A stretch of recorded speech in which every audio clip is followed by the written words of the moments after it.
काळीज चिरून टाकणारा आक्रोश आणि जमिनीवर एका शेजारी एक पडलेले हे 4 मृतदेह. एकाला विजेचा धक्का लागला म्हणून दुसरा वाचवायला गेला, तोही चिटकला म्हणून तिसरा गेला आणि त्या पाठोपाठ चौथाही गेला. अशा 4 जणांचा काही सेकंदात मृत्यू झाला. अनेक हसतं खेळतं कुटुंब जागीच उद्ध्वस्त झालं. धडकी भरवणारी ही घटना साताऱ्याच्या फलटण मध्ये घडली आहे. आपल्या माणसाला वाचवण्याच्या ओढीनं धावलेली पावलं ही मृत्यूच्या दारात कशी पोहोचली, 4 जणांचा मृत्यू कसा झाला, ही घटना नेमकी काय, सविस्तर समजून घेऊयात या रिपोर्ट मधून. बुधवारी 8 जुलैला नेहमीप्रमाणे दिवस उजाडला, पण कुणालाही पुसटची कल्पना नव्हती की हा दिवस आपल्या कुटुंबाला उद्ध्वस्त करणार आहे. बुधवारी सकाळी 6 वाजण्याच्या सुमारास सतीश उर्फ पिसुर्ड्या शिंदे हे घराबाहेर थांबले होते. याच दरम्यान एका विद्युत प्रवाहाच्या वायरशी ते संपर्कात आले आणि त्यांना विजेचा तीव्र धक्का बसला. विजेचा धक्का बसताच सतीश शिंदे हे जोरात ओरडले. तेव्हा तो आवाज ऐकून झोपेत असलेली त्यांची पत्नी ही सैरावैरात धावत आली. पत्नीच्या पाठोपाठ मुलं सुद्धा बापाचा जीव वाचवण्यासाठी धावत आली. पतीला करंट लागलेलं पाहून पत्नीनं कोणताही विचार न करता त्यांना वाचवण्याचा प्रयत्न केला. त्या पाठोपाठ मुलं सुद्धा गेले, पण विजेचा प्रवाह इतका भयानक होता की एकमेकांना वाचवण्याच्या प्रयत्नात चौघेही एकमेकांना चिटकले.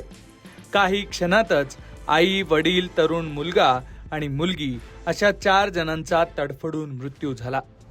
मृतांमध्ये 45 वर्षांचे सतीश किसन शिंदे, 40 वर्षांच्या गंगूबाई सतीश शिंदे, 26 वर्षांचा मुलगा सचिन सतीश शिंदे आणि 24 वर्षांची मुलगी आरती सतीश शिंदे यांचा समावेश आहे.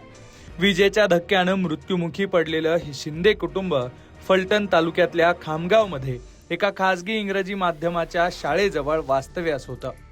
या घटनेनं अख्खं कुटुंब एका क्षणात उद्ध्वस्त झालंय. ही घटना कळताच गावातले लोक गोळा झाले आणि आजूबाजूला पडलेले 4 मृतदेह पाहून सगळेच हादरले. या घटनेची माहिती मिळताच फलटण ग्रामीण पोलीस ठाण्याचे पोलीस निरीक्षक राजकुमार भुजबळ हे आपल्या पोलीस पथकासह तातडीनं घटनास्थळी धावून आले.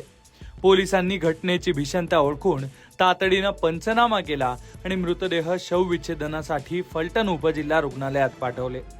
घराबाहेरील विद्युत वायरमध्ये नेमका वीज प्रवाह कसा उतरला, यामागे महावितरणचा तांत्रिक बिघाड कारणीभूत होता की अन्य काही कारण होतं, याचा तपास आता पोलीस करतायत. तर दुसरीकडे या घटनेबद्दल मोठी हळहळ व्यक्त केली जाते.